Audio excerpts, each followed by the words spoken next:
నమస్తే, welcome to Lahari's classes.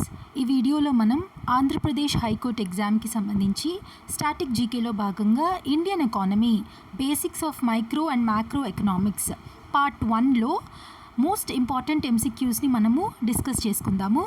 So నేను ఈ బేసిక్స్, ఈ డెఫినేషన్స్ ఇవన్నీ కూడా ఈ ఎంసీక్యూస్ ద్వారా మీకు క్లియర్గా అర్థమయ్యేలాగా చెప్పిస్తాను. సో జాగ్రత్తగా వినండి. ఆల్రెడీ నేను కొన్ని బేసిక్ టర్మ్స్ పైన వీడియో చేసున్నాను. జీడిపి, జిఎన్పి, ఎన్ఎన్పి, ఎన్డిపి ఇలాంటి టర్మ్స్ని చాలా ఈజీగా మీకు ఎక్స్ప్లెయిన్ చేస్తూ ఆల్రెడీ వీడియో చేస్తున్నాను. ఆ వీడియోని నేను కమెంట్ సెక్షన్లో ఇస్తాను. చూడని వాళ్ళు ఈ లెక్చర్ అయ్యాక అది చూడండి. సో మీకు చాలా యూజ్ అవుతుంది. Without any delay, let's proceed to the lecture. First question చూడండి. Which brand of economics studies individual consumer and firm behavior? మనలాంటి ఇండివిజువల్ కన్జ్యూమర్స్ అంటే వ్యక్తిగత వినియోగదారులు అండ్ ఫర్మ్స్ అంటే సంస్థలు అన్నమాట. వాటి యొక్క ప్రవర్తనను అంటే సప్లై డిమాండ్ ఎలా ఉంది వీళ్ళ నుంచి అని అలాంటి బిహేవియర్ను అధ్యయనం చేసే ఆర్థిక శాస్త్ర శాఖ ఏది అంటే మైక్రో ఎకనామిక్స్. మైక్రో లెవెల్లో, మైక్రో అంటే ఏంటి? చిన్నది, స్మాల్ పార్ట్స్ లాగా. అదే మ్యాక్రో అంటే బిగ్, లార్జ్ పార్ట్ లాగా అనమాట. సో మైక్రో లెవెల్లో అంటే మనలాంటి కన్జ్యూమర్స్ అండ్ స్మాల్ ఫర్మ్స్ ఇండివిజువల్గా వాటి బిహేవియర్ ఎలా ఉంది, ఎకనామిక్స్లో ఎలా పర్ఫామ్ చేస్తున్నాయని చూసేది మైక్రో ఎకనామిక్స్ అనమాట. తర్వాత మ్యాక్రో ఎకనామిక్స్ చూద్దాము. Study of national income, unemployment and inflation comes under. ఇవి చూడండి, నేషనల్ ఇన్కమ్ అంటే నేషనల్ లెవెల్లో ఇన్కమ్. మనము వ్యక్తిగతంగా ఇన్కమ్ చూస్తే అది మైక్రో ఎకనామిక్స్ కింద వస్తుంది. మీ శాలరీ ఏంటి, నా శాలరీ ఏంటి, మీకు ఎంత వేజెస్ వస్తాయి, లేకపోతే ఒక కంపెనీ యొక్క ప్రాఫిట్ ఏంటి, ఇలాంటివి చూస్తే మైక్రో కింద వస్తుంది. అదే మీరు నేషనల్ లెవెల్లో చూసారనుకోండి, national income, GDP, GNP, NNP ఇలాంటివి. And unemployment at national level ఎంత పర్సంటేజ్లో ఉంది, ఇన్ఫ్లేషన్ ఎంత రేట్లో ఉంది, ఇదంతా ఒక బిగ్ లెవెల్లో చూసేదాన్ని మ్యాక్రో ఎకనామిక్స్ అంటారు, స్థూల ఆర్థిక శాస్త్రం. Next, GDP measures the value of final goods and services produced with in a country during. GDP అనేది ఇప్పుడు ఫైనల్గా మీరు గూడ్స్ అండ్ సర్వీసెస్ ఆ దేశం లోపలే, మన కంట్రీ లోపలే ఎంత ప్రొడ్యూస్ అయ్యింది, మన కంట్రీ లోపల గూడ్స్ అండ్ సర్వీసెస్ యొక్క ఫైనల్ వాల్యూ అని చెప్పేది gross domestic product within 1 financial year లోపల అనమాట. ఒక ఆర్థిక సంవత్సరం లోపల ఫైనల్ వాల్యూ ఏంటి మన దేశం లోపలే ప్రొడ్యూస్ అయిన గూడ్స్ అండ్ సర్వీసెస్ యొక్క, అది చెప్పేది GDP in 1 financial year. Next, GNP differs from GDP because GNP includes. GDP నేనేం చెప్పాను, ఓన్లీ మన కంట్రీలో ఏవేవి ప్రొడ్యూస్ అవుతున్నాయి గూడ్స్ అండ్ సర్వీసెస్ వాటిని ఒక్కటే లెక్క చేస్తారు. అదే జిఎన్పిలో మన కంట్రీ యొక్క నేషనల్స్, మన కంట్రీ సిటిజన్స్ బయట దేశాల్లో వర్క్ చేస్తూ ఉంటారు కదా, వాళ్ళ ఇన్కమ్ కూడా యాడ్ అవుతుంది జిఎన్పిలో. సో అలా డిఫర్ అవుతుంది అనమాట జీడిపికి జిఎన్పికి. సో ఎలా డిఫర్ అవుతుంది అంటే option B, foreign income earned by residents అంటే మన ఇండియన్ యొక్క రెసిడెంట్స్ ఫారెన్లో ఎర్న్ చేసే ఇన్కమ్ కూడా జిఎన్పిలో యాడ్ అవుతుంది.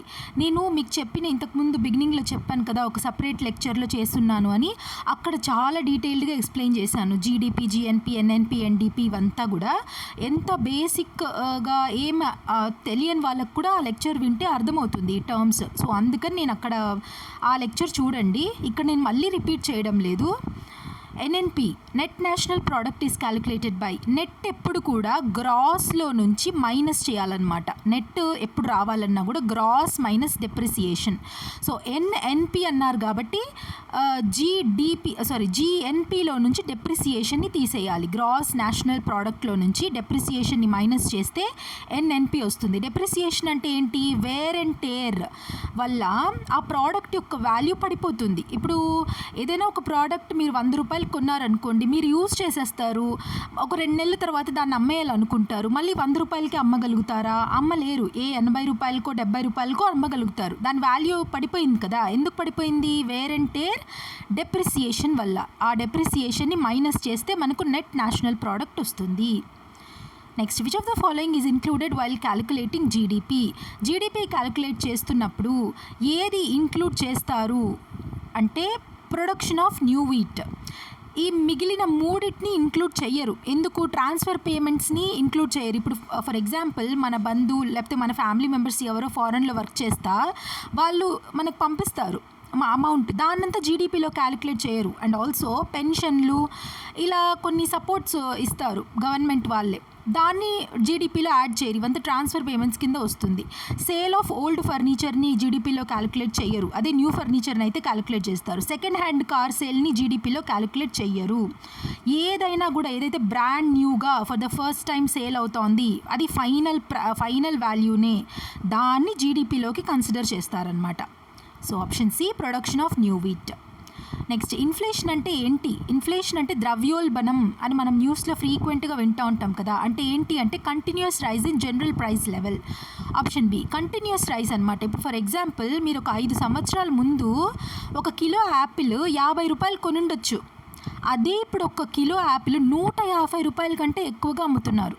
ఇదేంటి? ప్రైస్ లెవెల్ చేంజ్, దీన్నే ఇన్ఫ్లేషన్ అంటారు. సో ద్రవ్యోల్బణం అంటే continuous rise in general price level, వస్తువుల సాధారణ ధరల స్థాయి కంటే నిరంతరం పెరుగుతూ ఉండడం. Next, which type of inflation occurs due to excess demand over supply. Excess demand, supply ఏమో కొంచెమే ఉంది కానీ డిమాండ్ చాలా ఎక్కువగా ఉంది. డిమాండ్ ఎందుకు ఎక్కువగా ఉంది అంటే వాళ్ళ చేతిలో అంత డబ్బులు ఉంటేనే కదా మీరు బాగా డిమాండ్ చేస్తారు. సో అలా డిమాండ్ చేస్తున్నప్పుడు ఏమవుతుంది, ప్రైస్ కూడా ఇంక్రీజ్ అయిపోతుంది.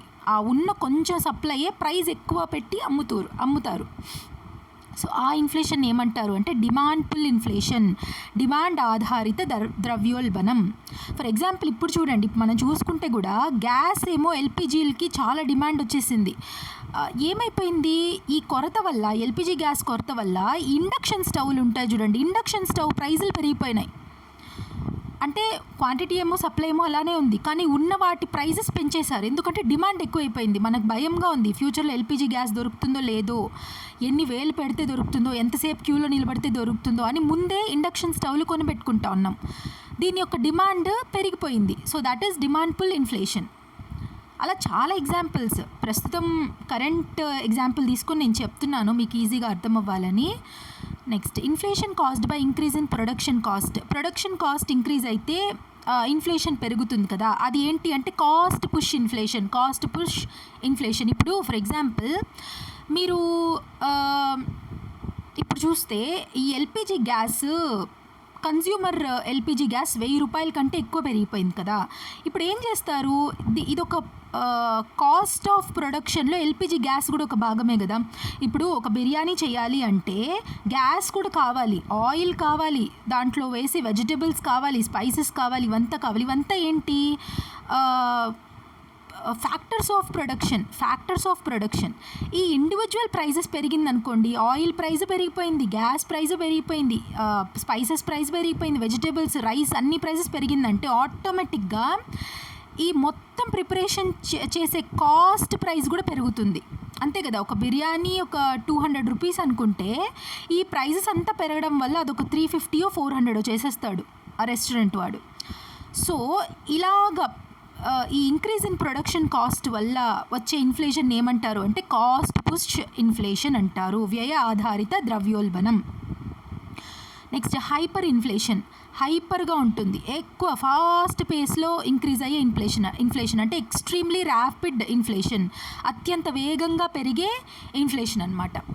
టక్కని ప్రైస్ రైజ్ షార్ప్గా పెరిగిపోతుంది. రీసెంట్గా మనం చూస్తే కమర్షియల్ గ్యాస్ యొక్క ప్రైజెస్ షార్ప్గా పెరిగిపోయాయి. అలానే ఇంకా మిగిలిన మన రోజు యూజ్ చేసే వస్తువులు కూడా సడన్గా దాని ప్రైస్ పెరిగిపోవడం, అది hyper inflation. Next, which inflation range is generally called creeping inflation. ఈ ఇన్ఫ్లేషన్ యొక్క రేంజ్ ఎంత ఉంటే క్రీపింగ్ ఇన్ఫ్లేషన్ అంటారు అంటే బిలో 3%, 3% కంటే తక్కువగా ఉంటే దాన్ని mild inflation or creeping inflation అంటారు. ఇది మేనేజబులే అనమాట, ఎకనామిక్ గ్రోత్లో ఇది ఉండొచ్చు, ఇంత ఇన్ఫ్లేషన్ అన్నా ఉండొచ్చు, ఇది మేనేజబుల్ ఇన్ఫ్లేషనే. ఇప్పుడు మన చూడండి, ఈ ఆఫ్రికన్ కంట్రీస్ కొన్ని హైపర్ ఇన్ఫ్లేషన్లోకి వెళ్ళిపోతాయి. అసలు ట్రక్కుల్లో మనీ తీసుకొని వచ్చి రైస్ అలాంటి చిన్న చిన్న సామాన్లు కొనాల్సింది వస్తుంది. దాన్ని ఏమంటారు అంటే హైపర్ ఇన్ఫ్లేషన్. ఒక ఒక ఒక ఎకానమీ, ఒక ఇండియన్ ఎకానమీ కానీ ఒక కంట్రీ గ్రో అవుతూ ఉంటే ఇన్ఫ్లేషన్ ఒక భాగమే, విచ్ ఇస్ మేనేజబుల్. ఆ క్రీపీ ఇన్ఫ్లేషన్ అనేది మేనేజబుల్ ఇన్ఫ్లేషన్ అనమాట, క్రీపింగ్ ఇన్ఫ్లేషన్. క్రీపీ ఇన్ఫ్లేషన్ కాదు, క్రీపింగ్ ఇన్ఫ్లేషన్. నెక్స్ట్ చూడండి, inflation combined with stagnant economic growth is known as stagflation. Stagnant అంటే అలానే నిలిచిపోయి ఉంటుంది, అసలు గ్రోత్ ఉండదు, ఏముండదు అనమాట. ఈ స్టాగ్ఫ్లేషన్ అనేది ఎప్పుడు ఎగ్జిస్ట్ అవుతుంది అంటే ఎకనామిక్ గ్రోత్ స్టాగ్నెంట్గా అలానే నిలిచిపోయి ఉన్నప్పుడు, ప్లస్ అన్ఎంప్లాయ్మెంట్ కూడా ఉన్నప్పుడు. అన్ఎంప్లాయ్మెంట్ కూడా ఉండడం అంటే ఏంటి? అన్ఎంప్లాయ్మెంట్ అంటే ఎవరికి ఉద్యోగాలు లేకుండా ఉండడం. ఈ రెండు కలిసి ఉన్నప్పుడు స్టాగ్ఫ్లేషన్ ఉంటుంది. That is stagflation. Next, which index is commonly use to measure retail inflation in India? Retailers అంటే మనలాంటి వాళ్ళు, రీటైలర్స్ని కన్జ్యూమర్స్, రీటైలర్స్ అవంతా అని అంటారనమాట. ఇప్పుడు ఎంఆర్పి అంటారు కదా, మ్యాక్సిమం రీటైల్ ప్రైస్, మనం ఎంత ధరకైతే కొనుక్కుంటున్నామో మనలాంటి కన్జ్యూమర్స్ వాళ్ళని రీటైలర్స్ అంటారు. ఆ వినియోగదారుల లెవెల్లో రీటైల్ ఇన్ఫ్లేషన్ ఎలా ఉంది అని మెజర్ చేసే దిక్సూచి ఇండెక్స్ ఏంటి అంటే consumer price index. Consumer price index. Next, wholesale inflation అంటే హోల్సేలర్స్ లెవెల్లో మెజర్ చేసే ఇన్ఫ్లేషన్ అనమాట. హోల్సేల్ లెవెల్లో, దట్ ఈస్ టోకు ధర సూచి, హోల్సేల్ ప్రైస్ ఇండెక్స్. ఓకే, మీరు నాకు కమెంట్ సెక్షన్లో చెప్పండి, ఈ సిపిఐ, డబ్ల్యూపిఐ ఎవరు రిలీజ్ చేస్తారు ఇండెక్సెస్ అంతా? నాకు కమెంట్ సెక్షన్లో మీరు చెప్పాలి. GDP at constant prices is also called as real GDP. Real జీడిపిని కాన్స్టెంట్ ప్రైజెస్లో GDP at constant prices by GDP deflator, that is real GDP. Real GDP ఎప్పుడు కాన్స్టెంట్ ప్రైజెస్లో లెక్క పెడతారు. అదే నామినల్ జీడిపి అని ఇంకొక టర్మ్ ఉంటుంది. నామినల్ జీడిపి అనేది కరెంట్ ప్రైజెస్ దగ్గర లెక్క పెడతారనమాట. కాన్స్టెంట్ ప్రైస్ అంటే ఏం లేదు, ఒక బేస్ ఇయర్ తీసుకుంటారు. ఒక బేస్ ఇయర్ తీసుకొని ఆ బేస్ ఇయర్లో ధరలు ఎలా ఉంది. ఇప్పుడు ఆ బేస్ ఇయర్లో ఒక కిలో యాపిల్ 50 రూపీస్ ఉందనుకోండి, ఆ 50 రూపీస్ని బేస్ చేసుకొని జీడిపి అట్ కాన్స్టెంట్ ప్రైజెస్ని లెక్క కడతారనమాట. That is real GDP. అదే ఇన్ఫ్లేషన్ వల్ల లెక్క కట్టే జీడిపిని ఏమంటారు అంటే nominal GDP, at current prices దగ్గర లెక్కబెట్టే జీడిపి. Next, Phillips curve. ఈ కర్వ్స్ చాలా ఇంపార్టెంట్. ఫిలిప్స్ కర్వ్ ఏం చెప్తుంది అంటే ఇన్ఫ్లేషన్ ఇక్కడ ఉంటుంది, ఇది ఇన్ఫ్లేషన్, ఇదేమో అన్ఎంప్లాయ్మెంట్. ఇక్కడ ఒక చిన్న మీకు ఒక డిస్క్లైమర్ ఏంటంటే, ఇక్కడ నేను స్క్రీన్ పైన ఫింగర్స్తో రాస్తూ ఉంటాను, అందుకని ఇక్కడ హ్యాండ్ రైటింగ్ సరిగ్గా రాదు, చాలా కష్టంగా ఉంటుంది ఫింగర్స్తో రాయడము. అందుకని మీకు ఇక్కడ నేను రాసేదంతా సరిగ్గా అర్థం కాదనమాట. సో మీరు ఎక్స్ప్లెనేషన్ పైన ఎక్కువ కాన్సన్ట్రేట్ చేయండి. అదే, సో ఇక్కడ చూద్దాం ఫిలిప్స్ కర్వ్ అంటే ఏంటి. ఫిలిప్స్ కర్వ్ ఏంటంటే రిలేషన్షిప్ బిట్వీన్ ఇన్ఫ్లేషన్ అండ్ అన్ఎంప్లాయ్మెంట్ని చూపిస్తుంది. జాగ్రత్తగా అబ్జర్వ్ చేయండి. ఈ వై యాక్సిస్లో ఇన్ఫ్లేషన్ రాసుకుంటాం, ఇన్ఫ్లేషన్. ఎక్స్ యాక్సిస్లో అన్ఎంప్లాయ్మెంట్ ఉంటుంది. అన్ఎంప్లాయ్మెంట్ ఎక్కువగా ఉన్నప్పుడు ఇన్ఫ్లేషన్ తక్కువగా ఉంటుంది. అదే అన్ఎంప్లాయ్మెంట్ తక్కువగా ఉన్నప్పుడు, ఇప్పుడు చూడండి, అన్ఎంప్లాయ్మెంట్ తక్కువగా ఉంది అంటే అర్థం ఏంటి? ఎక్కువ మంది ఎంప్లాయ్ అయి ఉన్నారు, ఉద్యోగాలు ఉన్నాయి అంటే ఏంటి? వాళ్ళ చేతిలో డబ్బులు ఉంది అంటే ఏంటి? వాళ్ళ కొనుగోలు శక్తి వాళ్ళ దగ్గర ఉంటుంది. సో ఆబ్వియస్గా ఎంప్లాయిడ్గా ఉన్నప్పుడు ఇన్ఫ్లేషన్ ఎక్కువగా ఉంటుంది. ఓకేనా? అదే కానీ అన్ఎంప్లాయ్మెంట్ ఈ యాక్సిస్, ఎక్స్ యాక్సిస్ ఇలా పెరుగుతూ ఉంటే, అన్ఎంప్లాయ్మెంట్ పెరుగుతూ ఉంటే, ఈ వై యాక్సిస్ పైన ఇన్ఫ్లేషన్ జాగ్రత్తగా చూడండి తగ్గిపోతూ ఉంది. ఎంప్లాయ్మెంట్ ఉన్నప్పుడేమో ఇన్ఫ్లేషన్ ఎక్కువగా ఉంది, అదే ఎంప్లాయ్మెంట్ తగ్గిపోతూ ఉంటే ఇన్ఫ్లేషన్ పడిపోతుంది. ఆ రిలేషన్షిప్ని చెప్పేదే ఫిలిప్స్ కర్వ్ అనమాట. Next, Laffer's curve explains relationship between tax rates and tax revenue. Laffer's curve tax rates, X యాక్సిస్లో ట్యాక్స్ రేట్ ఉంటుంది, ట్యాక్స్ రెవెన్యూ ఏమో వై యాక్సిస్లో ఉంటుంది. ఇప్పుడు ట్యాక్స్ రేట్స్ పెరిగే కొద్దీ మనం హైపోథెటికల్గా ఏమనుకుంటాము, ట్యాక్స్ బాధుడు ఎంత ట్యాక్స్ బాధితే వాళ్ళ దగ్గర అంత రెవెన్యూ కలెక్ట్ చేయొచ్చు అనుకుంటారు గవర్నమెంట్స్. కానీ కాదు, ట్యాక్స్ రేట్స్ పెరిగే కొద్దీ ఒక పాయింట్ వరకు మాత్రమే ట్యాక్స్ రెవెన్యూ మ్యాక్సిమంగా వస్తుంది. ఇక్కడ చూడండి, ట్యాక్స్ రేట్ ఏమో ఇంక్రీజ్ అవుతూ ఉంది, కానీ ట్యాక్స్ రెవెన్యూ పడిపోతూ ఉంటుంది. ఎందుకు? ట్యాక్స్ రేట్స్ పెంచే కొద్దీ జనాల్ని డిస్కరేజ్ చేస్తున్నారు. అంటే ట్యాక్స్ రేట్స్ ఎక్కువైపోయింది అనుకోండి, ఆ కంట్రీ నుంచి వదిలేసి వెళ్ళిపోదాము ట్యాక్స్ హేవెన్స్కి, ఇక్కడ ట్యాక్స్ ఎక్కువగా ఉంది, వర్క్ చేసే మోటివేషన్ పోతుంది, వర్క్ చేయరు ఎక్కువ మంది, తర్వాత ఇన్వెస్ట్మెంట్స్ రావు. అంటే బిజినెసెస్ ట్యాక్స్ రేట్స్ని చూసి మన కంట్రీలో బిజినెస్ చేయడానికి ముందుకు రావన్నమాట. సో ఒక పాయింట్ వరకు మాత్రమే ట్యాక్స్ రేట్స్ పెంచితే ట్యాక్స్ రెవెన్యూ పెరుగుతుంది. ఒక పాయింట్ తర్వాత ఎంత ట్యాక్స్ పెరిగే కొద్దీ, ట్యాక్స్ రేట్ పెరిగే కొద్దీ ట్యాక్స్ రెవెన్యూ, గవర్నమెంట్కి వచ్చే ఆదాయం పడిపోతుంది అని చెప్పే కర్వే ఈ లాఫర్స్ కర్వ్ అనమాట. Option B. Next Kuznets curve. Kuznets curve దేనికి సంబంధించింది అంటే ఎకనామిక్ ఇన్ఈక్వాలిటీ అండ్ డెవలప్మెంట్కి. ఇదేంటి అంటే ఒక కంట్రీ డెవలప్ అవుతూ ఉందనుకోండి, డెవలప్ అయ్యే కొద్దీ ఇక్కడ ఇన్ఈక్వాలిటీ వై యాక్సిస్ పైన ఇన్ఈక్వాలిటీ, డెవలప్మెంట్ అంటే ఎకనామిక్ గ్రోత్ ఎక్స్ యాక్సిస్ పైన రాసుకుంటే ఇనిషియల్గా ఒక కంపెనీ ఇట్లా గ్రో అవుతూ ఉన్న కొద్దీ ఇన్ఈక్వాలిటీ పెరుగుతుంది అంతే. బిజినెసెస్ పెరుగుతాయి, బాగా చదువుకున్న వాళ్ళే ఉద్యోగాలు చేయగలుగుతారు, కొంచెం ఇన్ఈక్వాలిటీ పెరుగుతుంది. అదే ఒక పాయింట్ తర్వాత డెవలప్మెంట్ పెరిగే కొద్దీ ఇన్ఈక్వాలిటీ తగ్గిపోతుంది. చూడండి, ఇన్ఈక్వాలిటీ పడిపోతుంది. అలా అసోసియేషన్ని చెప్పే కర్వే కుజ్నెట్స్ కర్వ్ అనమాట. డెవలప్ అయ్యే కొద్దీ ఏమవుతుంది, ఎకనామిక్ గ్రోత్ పెరుగుతుంది అంటే ఉద్యోగాలు వస్తూ ఉంటాయి, జాబ్స్ వస్తూ ఉంటాయి, ఆటోమేటిక్గా ఇన్ఈక్వాలిటీ తగ్గిపోతుంది. అందరి చేతిలో ఉద్యోగం, అందరి చేతిలో డబ్బులు ఉంటుంది. సో ఎవరు గొప్ప తక్కువ అనేది ఉండదు, ఈక్వాలిటీ అనేది పెరిగి ఇన్ఈక్వాలిటీ తగ్గిపోతుంది అనమాట. అది అక్కడ మీనింగ్. నెక్స్ట్ ఏ కర్వ్ ఇన్వర్స్ రిలేషన్షిప్ చూపిస్తుంది ప్రైస్ అండ్ క్వాంటిటీ డిమాండెడ్లో అంటే డిమాండ్ కర్వ్ అనమాట. అంతే కదా, ఇప్పుడు డిమాండ్ పెరిగే కొద్దీ చూడండి, డిమాండ్ పెరిగే కొద్దీ ప్రైస్ పడిపోతుంది. అంతే కదా, డిమాండ్ పెరుగుతూ ఉంటే ప్రైస్ తగ్గుతుందన్నమాట. అదే డిమాండ్ తక్కువగా ఉందనుకోండి, ప్రైస్ ఎక్కువగా ఉంటుంది.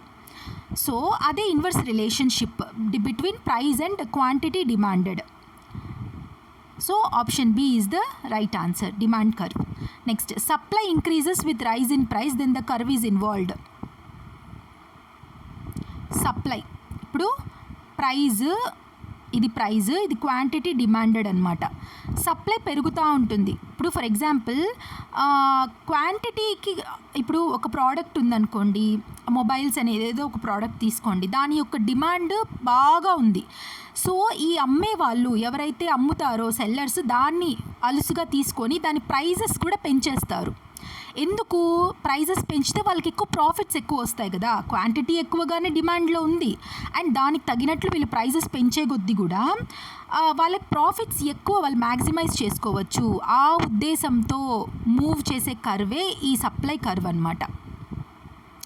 నెక్స్ట్ లారెన్స్ కర్వ్ ఏం చెప్తుంది అంటే ఇన్కమ్ ఇన్ఈక్వాలిటీని చూపిస్తుంది. ఇన్కమ్ ఇన్ఈక్వాలిటీ, ఫర్ ఎగ్జాంపుల్ ఇక్కడ ఇక్కడ వచ్చి పూర్ టు రిచ్ పీపుల్ ఉంటుంది అండ్ ఇక్కడ ఇన్ఈక్వాలిటీది. ఇప్పుడు పూర్ టు రిచ్ ఇలా పెరిగే కొద్దీ ఇలాగ ఇన్ఈక్వాలిటీ పెరుగుతుంది కదా, ఆటోమేటిక్గా పెరుగుతుంది. అదే ఐడియల్ సిచ్యువేషన్లో ఈక్వల్గా ఉన్నప్పుడు, సొసైటీ అంతా ఈక్వల్గా ఉంటే ఈ కర్వ్ అనేది ఇలా స్ట్రెయిట్ లైన్గా ఉంటుందన్నమాట. కానీ మన సొసైటీలో ఎలా ఉంటుంది, అందరూ ఈక్వల్గా ఉంటారా, ఉండరు, ఎకనామిక్ డిఫరెన్సెస్ ఉంటాయి. సో యాక్చువల్ కర్వ్ ఏమో ఇలా ఉంటుంది. దీని యొక్క డిఫరెన్సే మనకి ఇన్ఈక్వాలిటీని చూపిస్తుంది అనమాట. ఈ డిఫరెన్స్ని కొలిచేది జీనీ కోఎఫిషియంట్ అనేది, అది నేను మళ్ళీ ఎక్స్ప్లెయిన్ చేస్తాను. సో ఈ పూర్ టు రిచ్ పాపులేషన్కి అండ్ నేషనల్ ఇన్కమ్కి, ఇక్కడ ఇన్ఈక్వాలిటీ బదులు నేషనల్ ఇన్కమ్కి చూసుకుంటే వాటి యొక్క రిలేషన్షిప్ని చూపించేదే ఈ లారెన్స్ కర్వ్ అనమాట. ఇన్కమ్ ఇన్ఈక్వాలిటీని చూపిస్తుంది. ఈక్వల్గా ఉన్న సొసైటీలో జీనీ కోఎఫిషియంట్ అనేది 0 ఉంటుంది. అదే అన్ఈక్వల్గా ఉన్న సొసైటీలో ఇన్ఈక్వాలిటీ ఎక్కువగా ఉన్నప్పుడు జీనీ కోఎఫిషియంట్ 1 వస్తుందన్నమాట. సో అది ఐడియల్ సొసైటీ తీసుకుంటే అందరికీ ఈక్వల్ ఇన్కమ్ ఉన్నట్లు, అలా కాదు కదా. మనం నార్మల్ సొసైటీలో ఉంటే ఇన్కమ్ అందరికీ ఈక్వల్గా ఉండదు. చాలా రిచ్ వాళ్ళు ఉంటారు, చాలా పువర్ ఉంటారు, మిడిల్ క్లాస్ కూడా ఉంటారు. So certain level of inequality అనేది ఉంటుంది. అది చూపించేదే లారెన్స్ కర్వ్ అనమాట. నెక్స్ట్ ఏ concept income actually received by హౌస్ హోల్డ్స్ని రిప్రజెంట్ చేస్తుందంటే disposable income. For example taxes అంతా పోయి, ఖర్చులంతా పోయి మిగిలిపోయిన ఇన్కమే డిస్పోజబుల్ ఇన్కమ్. డిఫ్లేషన్ అంటే ఏంటి అంటే continuous fall in prices. Continuous rise in prices అంటే ఇన్ఫ్లేషన్ కదా, అదే కంటిన్యూస్ ఫాల్ ఇన్ ప్రైజెస్, ధరలు పడిపోవడమే డిఫ్లేషన్ అనమాట. Next a inflation war time సిచ్యువేషన్స్కి అసోసియేట్ అయ్యింది అంటే హైపర్ ఇన్ఫ్లేషన్. హైపర్ ఇన్ఫ్లేషన్ ఇప్పుడు వార్ జరుగుతోంది కదా, దానికి సంబంధించి ఇన్ఫ్లేషన్ హైపర్ ఇన్ఫ్లేషన్ అనమాట. నెక్స్ట్ జీడిపి డిఫ్లేటర్ అంటే ఏంటి అంటే price level of all domestically produced goods and services, అది జీడిపి డిఫ్లేటర్ మెజర్ చేస్తుంది. Next which organisation estimates national income in India. National ఇన్కమ్ని మెజర్ చేసేది ఎన్ఎస్ఓ, నేషనల్ స్టాటిస్టికల్ ఆఫీస్. ఈ national statistical office ఏ ministry కింద వస్తుందో నాకు కమెంట్ సెక్షన్లో మీరు చెప్పాలి. Which among the following is a stock variable. Stock variable ఏంటి నాలుగిట్లో అంటే, నాలుగిట్లో ఏది స్టాక్ వేరియబుల్? వెల్త్ అనమాట. పర్టికులర్ పాయింట్ ఆఫ్ టైంలో మెజర్ చేయగలిగితే దాన్ని స్టాక్ వేరియబుల్ అంటారు. పర్టికులర్ పాయింట్ ఆఫ్ టైంలో, ఇప్పుడు ఫర్ ఎగ్జాంపుల్ ఈ మంత్లో మీ వెల్త్ ఎంత ఉంది, నెక్స్ట్ ఇయర్ మీ వెల్త్ ఎలా ఉంది, ఇలా మనం మెజర్ చేయగలుగుతాం పర్టికులర్ పాయింట్ ఇన్ టైంలో. So that is stock variable. Next inflation benefits. Inflation ఎప్పుడు కూడా అప్పు తీసుకున్న వాళ్ళని బెనిఫిట్ చేస్తుంది, అంటే డెటార్స్ని. క్రెడిటార్స్కి అది బెనిఫిట్ కాదనమాట. ఇప్పుడు అప్పు ఇచ్చిన వాళ్ళు ఆ 1 lakh ఇచ్చిన అప్పు 1 lakhే, దాని వాల్యూ పెరగదు. దాని వాల్యూ ఇన్ఫ్లేషన్ అయినా కూడా ఈ అప్పు తీసుకున్న వాళ్ళు కొన్ని సంవత్సరాల తర్వాత 1 lakhే రిటర్న్ ఇవ్వాలి. ఇన్ఫ్లేషన్ వల్ల ఇది ఎఫెక్ట్ అవ్వదన్నమాట. సో అప్పు తీసుకున్న వాళ్ళు మాత్రమే బెనిఫిట్ అవుతారు, అప్పు ఇచ్చిన వాళ్ళకి అది నష్టం ఇన్ఫ్లేషన్ వల్ల. Next circular flow of income ఏం ఎక్స్ప్లెయిన్ చేస్తుంది అంటే ఈ గూడ్స్ అండ్ సర్వీసెస్ హౌస్ హోల్డ్స్కి అండ్ కంపెనీస్కి మధ్య ఎలా ఫ్లో అవుతోంది, గూడ్స్ అండ్ సర్వీసెస్ మనీ ద్వారా ఎలా ఫ్లో అవుతోంది, ఎలా ఎక్స్చేంజ్ అవుతోంది మనీ అనేది చెప్పేదే circular flow of income. A type of unemployment technological advancement ద్వారా వస్తుంది. ఫర్ ఎగ్జాంపుల్ రీసెంట్గా ఏఐ డిస్రప్ట్ చేసింది టెక్నాలజీతో. సో టెక్నాలజికల్ అడ్వాన్స్మెంట్ జరిగింది. సో దీనివల్ల వచ్చే అన్ఎంప్లాయ్మెంట్ ఏంటి అంటే స్ట్రక్చరల్ అన్ఎంప్లాయ్మెంట్. ఇదేంటి అంటే ఇప్పుడు హ్యూమన్ లేబర్ని రీప్లేస్ చేసే శక్తి కూడా ఉంటుందన్నమాట. సో ఈ ఏఐ ఇంటర్ఫియర్ అయినాక స్కిల్ రిక్వైర్మెంట్స్లో కూడా చేంజెస్ జరుగుతాయి. సో దాని ద్వారా వచ్చే అన్ఎంప్లాయ్మెంట్ని స్ట్రక్చరల్ అన్ఎంప్లాయ్మెంట్ అని అంటారు. Next demand pull inflation occurs when demand exceed supply. Supply కంటే డిమాండ్ పెరిగిపోతున్నప్పుడు డిమాండ్ పుల్ ఇన్ఫ్లేషన్ వస్తుంది. మనం చూసాం కదా రీసెంట్గా. కాస్ట్ పుష్ ఇన్ఫ్లేషన్ ఎలా అంటే increase in production cost increase అవ్వడం వల్ల ఆ ప్రోడక్ట్ యొక్క వాల్యూ కూడా పెరుగుతుంది, దాన్ని కాస్ట్ పుష్ ఇన్ఫ్లేషన్ అంటారు. జీడిపి అట్ కాన్స్టెంట్ ప్రైజెస్ని ఏమంటారు అంటే రియల్ జీడిపి. ఇప్పుడు ఎలా గుర్తుపెట్టుకోండి అంటే ఇప్పుడు రియల్ పీపుల్ ఎప్పుడు కాన్స్టెంట్గా ఉంటారు, ఒకేలాగా ఉంటారు, వాళ్ళు మారరు, వాళ్ళ సిచ్యువేషన్ని బట్టి మారరు. అలాగా రియల్ జీడిపిని జీడిపి అట్ కాన్స్టెంట్ ప్రైజెస్లోనే మెజర్ చేస్తారు. Next which type of inflation is considered beneficial for economic growth if moderate. ఈ ఇన్ఫ్లేషన్ కానీ మోడరేట్గా ఉంటే ఈ ఎకనామీకి బెనిఫిట్ చేసే ఇన్ఫ్లేషన్ ఏంటి అంటే క్రీపింగ్ ఇన్ఫ్లేషన్. స్టాగ్ఫ్లేషన్ ఆల్రెడీ చూసాము. Inflation plus unemployment. ఏ ఇన్స్టిట్యూషన్ సిపిఐని కాస్ట్ ప్రైస్ ఇండెక్స్ని రిలీజ్ చేస్తుంది అంటే ఎన్ఎస్ఓ. పర్ క్యాపిటా ఇన్కమ్ని ఎలా క్యాలిక్యులేట్ చేస్తాము అంటే national income divided by total population. ఇది formula, national income divided by total population. ఇప్పుడు పర్ క్యాపిటా ఇన్కమ్ ఏంటి అంటే అరౌండ్ 2,55,000 ఉంది మన ఇండియాలో per capita income. Per annum on average ఒక పర్సన్ కి వచ్చే ఇన్కమ్ అనమాట, that is per capita income.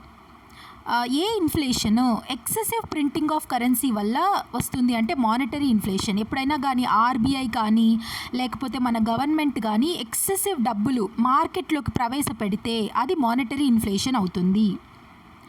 Next hyper inflation అంటే ఏంటి? ఎక్స్ట్రీమ్లీ ర్యాపిడ్ ఇన్ఫ్లేషన్, ఎక్కువ చాలా ఫాస్ట్గా ఇన్ఫ్లేషన్ని మనం చూస్తే అది హైపర్ ఇన్ఫ్లేషన్ అనమాట. Which of the following is included in macro economics. Macro ఎకనామిక్స్లో ఈ 4 ఆప్షన్స్లో ఇంక్లూడ్ అయ్యేది ఏంటి? National income. నేషనల్ ఇన్కమ్ అంటే ఏంటి అంటే NNP at factor cost, net national product at factor cost, national income. నేను చెప్పిన వీడియోలో క్లియర్గా ఎక్స్ప్లెయిన్ చేశాను ఈ టర్మ్స్ని, అక్కడ చూడండి. Next which inflation is caused by rising prices of imported goods. ఇప్పుడు ఇంపోర్టెడ్ బ్రాండెడ్ గూడ్స్ని ఇంపోర్ట్ చేసుకుంటాం కదా వేరే దేశాల నుండి, దానివల్ల వచ్చే ఇన్ఫ్లేషన్ ఏంటి అంటే అది imported inflation. Imported inflation. Next ISLM model is associated with ISLM model. ఇది ఏంటి అంటే మానిటరీ అండ్ ఫిస్కల్ ఈక్విలిబ్రియంని మెజర్ చేస్తుందన్నమాట. ఇదేంటి IS అంటే ఇన్వెస్ట్మెంట్, సేవింగ్స్, తర్వాత లిక్విడిటీ అండ్ మనీ, దీనికి రిలేషన్షిప్ చెప్పేదే మోడల్ అనమాట. ఎలా అంటే మార్కెట్లో ప్రైజెస్ని డిటర్మైన్ చేయడము, దానికి ఇది యూజ్ అవుతుంది. Monetary and fiscal equilibrium, money market and goods market మధ్య ఒక ఈక్విలిబ్రియం ఉన్నప్పుడు వాళ్ళు ప్రైజెస్ని డిసైడ్ చేస్తారు ఈ మోడల్ని బేస్ చేసుకొని. సో అది. నెక్స్ట్ జీడిపిలో కాంపనెంట్ కానిది ఏంటి అంటే ట్రాన్స్ఫర్ పేమెంట్స్. నేను ఆల్రెడీ చెప్పాను కదా, ట్రాన్స్ఫర్ పేమెంట్స్ రాదు. అదే జీడిపిలో వచ్చేది ఏంటి? C+I+G+X-M.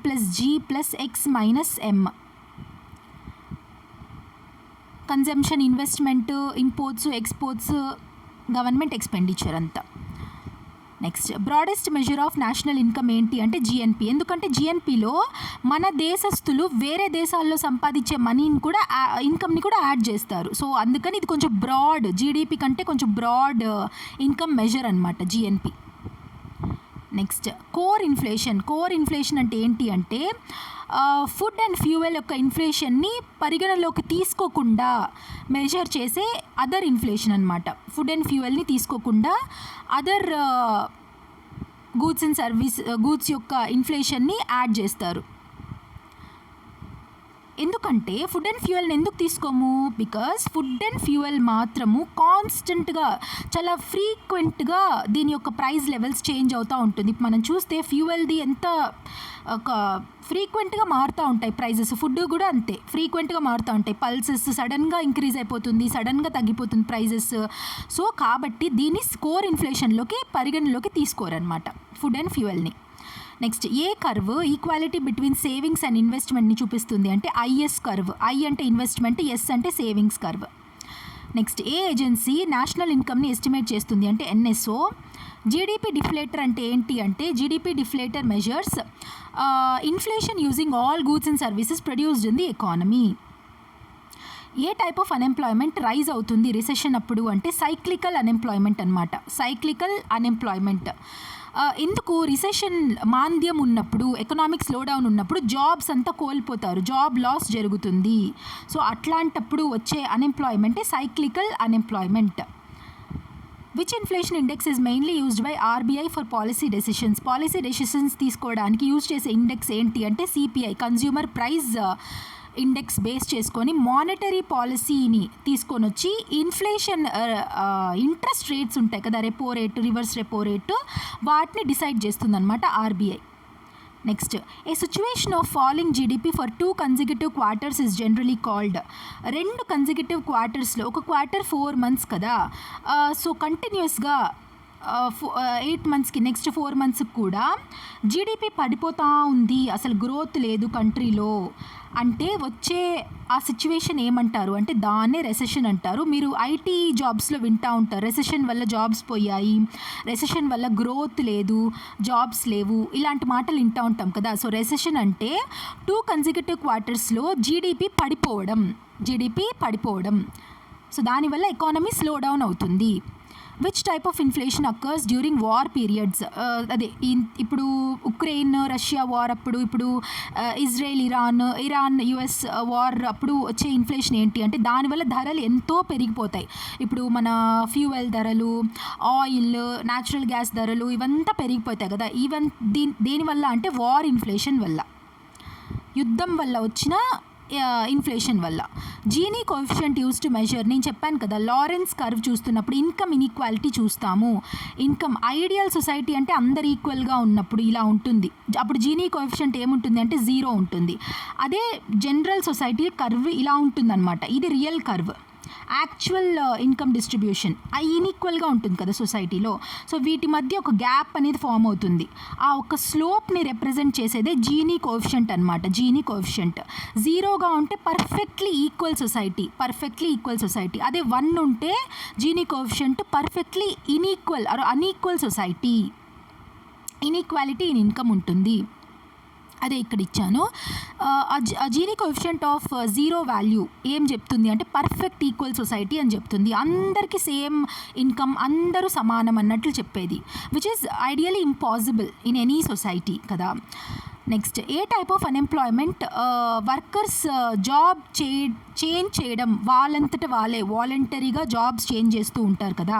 అప్పుడు వచ్చే అన్ఎంప్లాయ్మెంట్ ఏంటి అంటే ఫ్రిక్షనల్ అన్ఎంప్లాయ్మెంట్, తాత్కాలిక నిరుద్యోగం. ఫర్ ఎగ్జాంపుల్, మీరు ఒక జాబ్లో ఉన్నారు, మీరు ఆ జాబ్లో సాటిస్ఫైడ్గా లేరు. అలా లేనప్పుడు ఇంకొక జాబ్ని మీకు కొంచెం స్కిల్ని పెంచుకొని ఇంకొక జాబ్ షిఫ్ట్ చేయాలని చూస్తారు. ఆ మధ్య గ్యాప్లో మీరు నిరుద్యోగిగా ఉండొచ్చు. అలాంటి అన్ఎంప్లాయ్మెంట్ని ఫ్రిక్షనల్ అన్ఎంప్లాయ్మెంట్ అని అంటారు. సీజనల్ అన్ఎంప్లాయ్మెంట్ ఎప్పుడు వస్తుంది? ఎక్కడ కామన్గా చూస్తామంటే అగ్రికల్చర్లో. అంతే కదా, సీజన్ ఉన్నప్పుడు మాత్రమే వాళ్ళు పంట వేసి అప్పుడు వాళ్ళకి ఉద్యోగం ఉన్నట్లు. ఇప్పుడు ఎంజీ నరేగా ఉండేది, ఇప్పుడు దాన్ని వీబీజీ రామ్జీ చేశారు. దాని యొక్క ఉద్దేశం ఏంటి? ఈ అగ్రికల్చర్ సీజన్ లేనప్పుడు అగ్రికల్చరల్ లేబరర్స్ అండ్ రూరల్ లేబరర్స్కి ఉద్యోగాలు కల్పించడం. సో ఆ సీజన్ లేనప్పుడు వాళ్ళు ఖాళీగా ఉండకుండా ఉద్యోగాలు కల్పించేవాళ్ళు ఎంజీ నరేగాలో, ఇప్పుడు వీబీజీ రామ్జీలో. సో అలాగా ఒక సీజన్లో అన్ఎంప్లాయ్మెంట్గా ఉండే కామన్ సెక్టర్ ఏంటి అంటే అగ్రికల్చరల్ సెక్టర్. అదొక ఎగ్జాంపుల్ అనమాట. సైక్లికల్ అన్ఎంప్లాయ్మెంట్ ఎక్కడ ఎక్కువ చూస్తాము అంటే ఎకనామిక్ రిసెషన్లో. సైక్లికల్ అన్ఎంప్లాయ్మెంట్ ఎకనామిక్ రిసెషన్ అప్పుడు, ఆర్థిక మాంద్యం ఉన్నప్పుడు.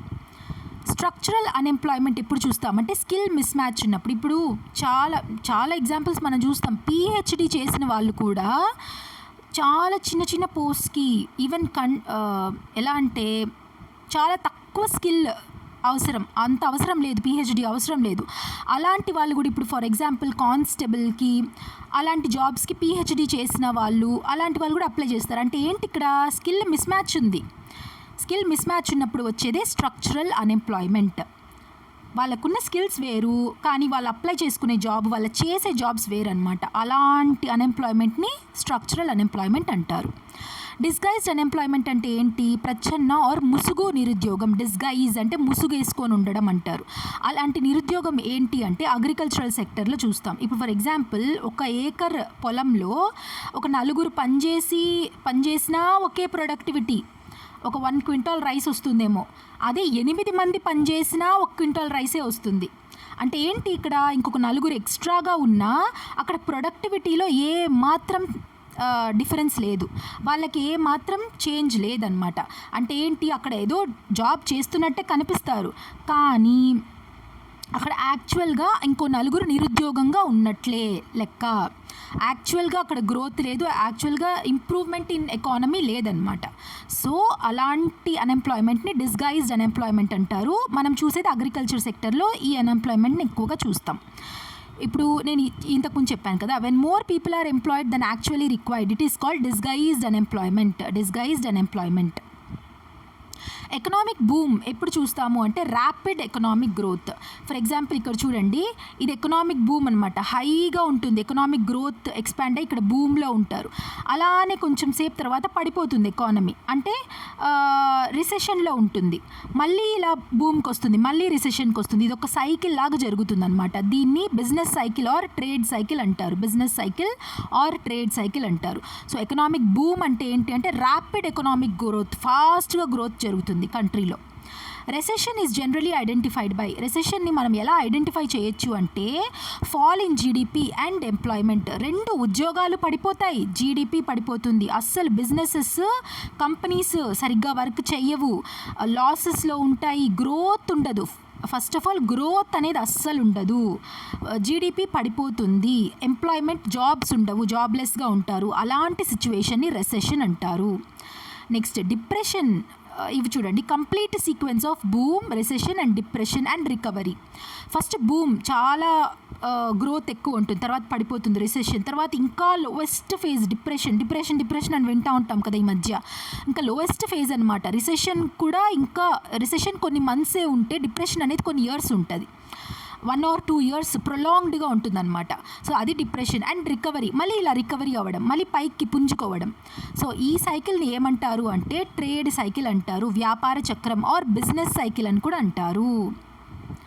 నెక్స్ట్, ఫాదర్ ఆఫ్ ఎకనామిక్స్ అని ఎవరిని అంటారు అంటే యాడమ్ స్మిత్ని father of economics. Adam Smith ఒక ఫేమస్ బుక్తో అసోసియేట్ అయిన ఉన్నారు. ఏంటి అంటే వెల్త్ ఆఫ్ నేషన్స్, 1776 ఆ టైంలో ఈ బుక్ని తీసుకొని వచ్చారు, wealth of nations. Adam Smith support చేసిన ఐడియా ఏంటి, సిద్ధాంతం ఏంటి అంటే ఫ్రీ మార్కెట్ ఎకానమీ. ఏం చెప్తారు అంటే జాగ్రత్తగా వినండి. ఈ మార్కెట్లో గవర్నమెంట్ ఇంటర్ఫియరెన్స్ అనేది ఉండకూడదు. మార్కెట్లో జస్ట్ సప్లై డిమాండ్ బేస్ చేసుకొని మార్కెట్ స్టెబిలైజ్ అవ్వాలి, గవర్నమెంట్ ఇంటర్ఫియరెన్స్ అనేది ఉండకూడదు. That is called free market economy. Adam Smith ఇదే చెప్తారనమాట. The invisible hand theory was proposed by invisible hand theory Adam Smith propose చేస్తారు, అదృశ్య హస్తం.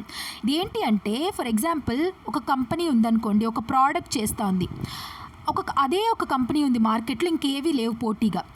అప్పుడు దీని మొనోపొలీ అయిపోతుంది, ఇష్టం వచ్చిన ప్రైజెస్కి అమ్మచ్చు ఆ ప్రోడక్ట్ని కన్జ్యూమర్స్కి, క్వాలిటీ మెయింటైన్ చేస్తానే. కానీ ఇంకొన్ని కంపెనీస్ వస్తాయి, అవి ఏం చేస్తాయి అంటే మంచి క్వాలిటీతో ప్రైస్ని తగ్గించి అమ్ముతాయి అన్నమాట ప్రోడక్ట్స్ని. సో ఫైనల్గా మార్కెట్ ఏమవుతుంది, స్టెబిలైజ్ అవుతుంది, వాటంతటా అదే స్టెబిలైజ్ అయిపోతుంది. అంటే ఏంటి, అదృశ్య హస్తం, ఎవరో తెలియకుండా వచ్చి స్టెబిలైజ్ చేస్తారు, గవర్నమెంట్ ఇంటర్ఫియరెన్స్ ఉండదు. సో అలాగా ఇన్విజిబుల్ హ్యాండ్ వచ్చి మార్కెట్ని సప్లై డిమాండ్ని స్టెబిలైజ్ చేస్తుంది అని ప్రపోజ్ చేసింది యాడమ్ స్మిత్. గవర్నమెంట్ ఇంటర్ఫియరెన్స్ పని లేదు అన్నట్లు చెప్పేది. నెక్స్ట్, దీనికి ఆపోజిట్గా కెనీజియన్ ఎకనామిక్స్ ఏం చెప్తుంది అంటే గవర్నమెంట్ ఇంటర్వెన్షన్ ఇన్ ఎకానమీ. ఒక్కొక్కసారి మొనోపొలీ పెరిగిపోయి ఎక్స్ట్రీమ్ ప్రైస్ రైజ్ అయిపోయినప్పుడు, ఎక్స్ట్రీమ్ ఇన్ఫ్లేషన్ పెరిగిపోతున్నప్పుడు, జాబ్స్ లేనప్పుడు, కంపెనీస్ ఇష్టానుసారంగా పనిచేస్తున్నప్పుడు గవర్నమెంట్ ఇంటర్ఫియరెన్స్ అనేది తప్పనిసరి అని చెప్పేది కెనీజియన్ ఎకనామిక్స్. జాన్ మెయినార్డ్ కెయిన్స్ ఈ కెనీజియన్ ఎకనామిక్స్ని ఇంట్రడ్యూస్ చేశారనమాట. సో గవర్నమెంట్ ఇంటర్వెన్షన్ ఉంటుంది ఎకానమీలో, అవసరం అని చెప్పేదే ఈ కెనీజియన్ ఎకనామిక్స్. సో ప్రతిపాదించింది ఎవరు అంటే John Maynard Keynes. According to Keynes unemployment can be reduced by, నేను చెప్పాను కదా ఇప్పుడు అన్ఎంప్లాయ్మెంట్ పెరిగిపోయింది అనుకోండి మార్కెట్లో, అది మార్కెట్ దానంతటా అదే స్టెబిలైజ్ చేసుకోలేదు. అలాంటప్పుడు గవర్నమెంట్ యొక్క ఇంటర్వెన్షన్ అవసరం. ఎలా ఇంటర్ఫియర్ అవ్వాలి, గవర్నమెంట్ ఎక్స్పెండిచర్ చేసి, ప్రభుత్వం ఖర్చులు చేసి అన్ఎంప్లాయ్మెంట్ని తగ్గించాలి. ఎలా చేస్తుంది, అన్ఎంప్లాయ్మెంట్ స్కిల్ డెవలప్మెంట్ ద్వారా, ఉద్యోగాలు కల్పించడం ద్వారా, అలాగా గవర్నమెంట్ యొక్క ఇంటర్ఫియరెన్స్ రావాలి, గవర్నమెంట్ ఎక్స్పెండిచర్ పెంచాలి అని చెప్తాడు కెయిన్స్ అనమాట, according to Keynes. Next, depression in economy means, ఎకానమీలో డిప్రెషన్ ఉంది అంటే ఏంటి అంటే సివియర్ అండ్ ప్రొలాంగ్డ్ రిసెషన్ ఏమో 2 quartersకి కంటిన్యూస్గా జీడిపి పడిపోవడం, ఎంప్లాయ్మెంట్ లేకుండా ఉండడం, అది ఆ రిసెషన్ ఇంకా తీవ్రం అవ్వడం, 2 quarters కాకుండా అది 4 quarters లేకపోతే 1 year 2 years అలాగ పెరిగిపోవడం అనమాట, prolonged recession. That is called depression. Recovery phase in trade cycle refers to, recovery phase ఏం చెప్తుంది ట్రేడ్ సైకిల్లో అంటే బిగినింగ్ ఆఫ్ ఎకనామిక్ ఇంప్రూవ్మెంట్, మళ్ళీ ఆర్థిక వ్యవస్థ పుంజుకోవడం, పునరుద్ధరణ జరగడం, మళ్ళీ ఎకనామిక్ గ్రోత్ అవ్వడం, మళ్ళీ బూమ్ అవ్వడం, మళ్ళీ అలాగా డెవలప్ అవ్వడం, దాన్నే రికవరీ ఫేజ్ అంటారనమాట. ఇప్పుడు మనకి ఏదైనా దెబ్బలు తగిలాక మనం రికవర్ అవుతాం కదా, సో అలానే ఎకానమీ కూడా రికవర్ అవ్వడం. ఓపెన్ అన్ఎంప్లాయ్మెంట్ అంటే ఏంటి అంటే ఇప్పుడు జనాలకి పని చేయాలనే ఆసక్తి ఉంటుంది, మనలాగా చాలామంది మనకి వర్క్ చేయాలని చాలామంది ఉంటుంది, చాలామంది గవర్నమెంట్ జాబ్స్ కోసం ప్రిపేర్ అవుతూ ఉంటారు, కానీ వాళ్ళు జాబ్స్ తెచ్చుకోలేకపోతారు. వాళ్ళకి స్కిల్ ఉంటుంది, అన్నీ ఉంటుంది, వాళ్ళకి జాబ్ చేయాలనే ఉద్దేశం ఉంటుంది, పని చేయాలని చాలా విల్లింగ్నెస్ ఉంటుంది, కానీ వాళ్ళు జాబ్స్ తెచ్చుకోలేకపోతారు. అలాంటి అన్ఎంప్లాయ్మెంట్ని ఏమంటారు అంటే ఓపెన్ అన్ఎంప్లాయ్మెంట్. ఒక రకంగా గవర్నమెంట్ జాబ్స్కి ప్రిపేర్ అవుతూ, గవర్నమెంట్ జాబ్ అనే కాదు, ప్రైవేట్ జాబ్స్ అయినా ఏదైనా ప్రిపేర్ అవుతూ మనం తెచ్చుకోలేకుండా, జాబ్స్ రాకుండా ఉన్నప్పుడు ఓపెన్ అన్ఎంప్లాయ్మెంట్ అనేది జరుగుతుంది, అన్ఎంప్లాయ్మెంట్ అనే సిచ్యువేషన్ ఉంటుందన్నమాట. ఏ అన్ఎంప్లాయ్మెంట్ టెక్నాలజికల్ అడ్వాన్స్మెంట్ వల్ల కాజ్ అవుతుంది అంటే technological unemployment or structural unemployment. Boom period is usually characterised by, ఏం క్యారెక్టరైజ్ చేస్తుంది అంటే బూమ్ పీరియడ్లోనే హై ఇన్వెస్ట్మెంట్ వస్తుంది, ఎంప్లాయ్మెంట్ కూడా ఉంటుంది, కంపెనీస్ ఎక్కువ వస్తాయి, ఇన్వెస్ట్మెంట్స్ పెరుగుతుంది, కంపెనీస్ వస్తుంది అంటే అర్థం ఏంటి? ఎంప్లాయ్మెంట్ పెరుగుతుంది, గవర్నమెంట్కి ట్యాక్సులు కూడా వస్తాయి, ఒక రకంగా మొత్తం ఎకానమీలో గ్రోత్ అనేది వస్తుంది. That is called boom period. According to Adam Smith, self interest of individuals indirectly benefits. ఈ సెల్ఫ్ ఇంట్రెస్ట్ ఆఫ్ ఇండివిజువల్స్, నేను చెప్పాను కదా, ఒక కంపెనీ హయ్యెస్ట్ ప్రైస్కి అమ్ముతుంది, క్వాలిటీని మెయింటైన్ చేస్తా, కానీ ఈ కంపెనీకి పోటీగా ఇంకొన్ని కంపెనీస్ వస్తాయి తక్కువ ప్రైస్లో ఎక్కువ క్వాలిటీకి. అప్పుడు జనాలు ఏం చేస్తారు? ఆటోమేటిక్గా ఈ కంపెనీస్ వైపు షిఫ్ట్ అవుతారు. అంటే ఏమవుతోంది? లాస్ట్కి మనలాంటి కన్జ్యూమర్స్ యొక్క ఇంట్రెస్ట్, వాళ్ళ వెల్ఫేరే జరుగుతూ ఉందన్నమాట, వాళ్ళకి నష్టం జరగడం లేదు. సో సొసైటీకి చివరిగా జరిగేది వెల్ఫేరే. సో ఇలాంటిది సెల్ఫ్ ఇంట్రెస్ట్ ఆఫ్ ఇండివిజువల్సే బెనిఫిట్ అవుతారు అని ఆడమ్ స్మిత్ చెప్తారు.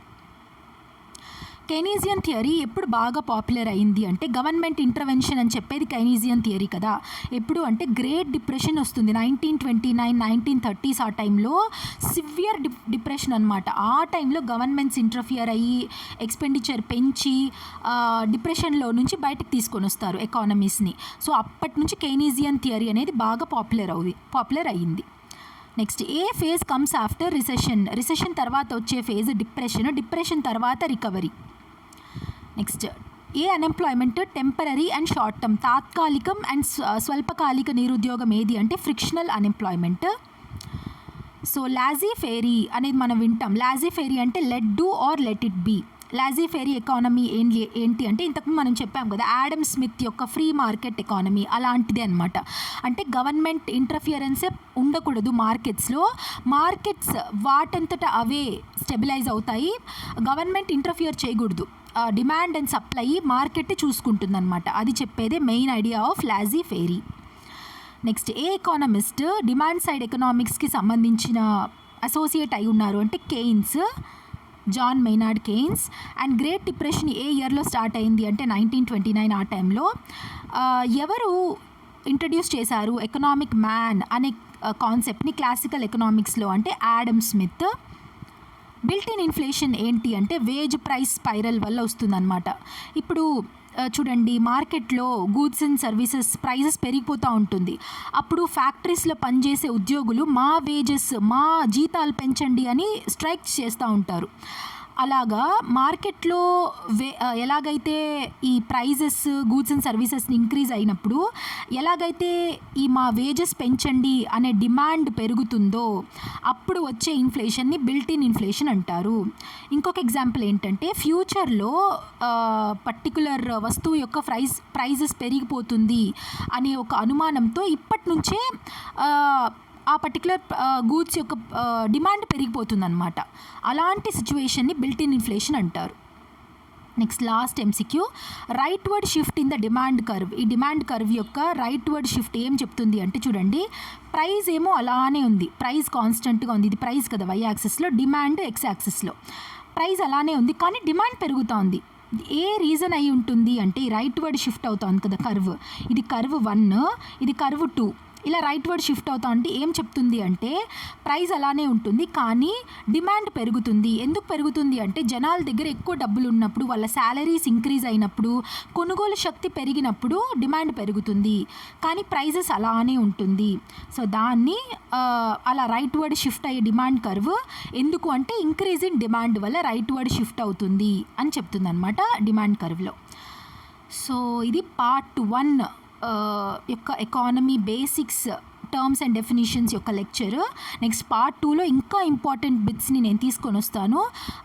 ఈ లెక్చర్ మీకు అర్థమైంటే లైక్ చేయండి. చాలా ఎఫర్ట్స్ పడుతుంది లెక్చర్ని ప్రిపేర్ చేయడం, ఎక్స్ప్లెయిన్ చేయడం అంతా కూడా, మెటీరియల్ని ప్రిపేర్ చేయడం అంతా కూడా. సో మీ లైక్స్, కమెంట్స్ అండ్ షేర్స్ చాలా మోటివేట్ చేస్తుంది ఇంకా బెటర్ కాంటెంట్ని తీసుకురావడానికి. సో లైక్ చేయండి అండ్ సబ్స్క్రైబ్ చేసుకోండి, వాళ్ళు సబ్స్క్రైబ్ చేసుకోండి లహరీస్ క్లాసెస్ని. Thank you so much for watching till the end god bless you all. జై హింద్.